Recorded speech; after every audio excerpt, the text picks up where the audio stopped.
কি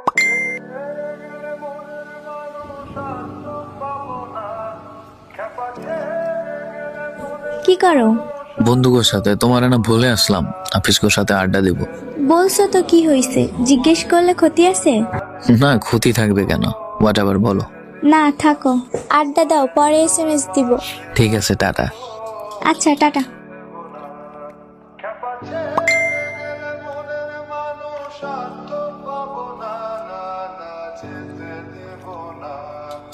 ওই দুপুরে খাইছিলা? আমি জিজ্ঞেস করতে ভুলে গেছিলাম। হ্যাঁ, খেয়ে তারপর 5 মিনিট রেস্ট করে তারপর আসছি ওগো কাছে। তুমি খাইছো? হ্যাঁ খাইছি। শরীর ভালো আছে তোমার? হ্যাঁ আছে, আলহামদুলিল্লাহ। তুমি সুস্থ তো? হ্যাঁ। আচ্ছা বাই, তোমারে বিরক্ত করি? কাজই বিরক্ত করার, কি আর করবা। বলছে তোমারে। যাই হোক, বাই। ওকে।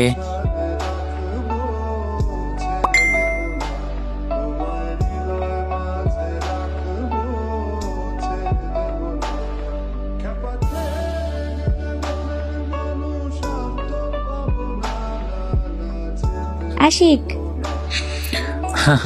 আর কি বলা বাকি?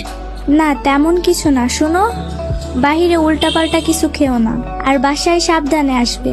কোনো মেয়ের দিকে তো ভুলেও তাকাবা না। যদি শুনছি তাহলে তো জানোই কি করব। আচ্ছা, কোনো মেয়ের দিকে তাকাবো না। হ্যাঁ, মাথায় যেন থাকে। আর শোনো, সাথে টাকা আছে? বন্ধুদের সাথে যে ঘুরো, টাকা খরচ হইব না? সাথে আছে কিছু, সমস্যা নাই, চিন্তা করতে হবে না ওইটা নিয়ে। আচ্ছা, তোমার বিকাশে 500 টাকা দিই, তুলে নিও। আরে না, প্রয়োজন নেই, টাকা আছে। আচ্ছা, ওটা রেখে দিও। আমার সাথে দেখা করলে তখন আমারে ফুচকা ঝালমুড়ি খাওয়াইও। ওকে, চিন্তা করতে হবে না ওইটা নিয়ে। তাহলে আড্ডা শেষ করে বাসায় গিয়ে আমাকে SMS করবা, নয়তো টেনশন করব।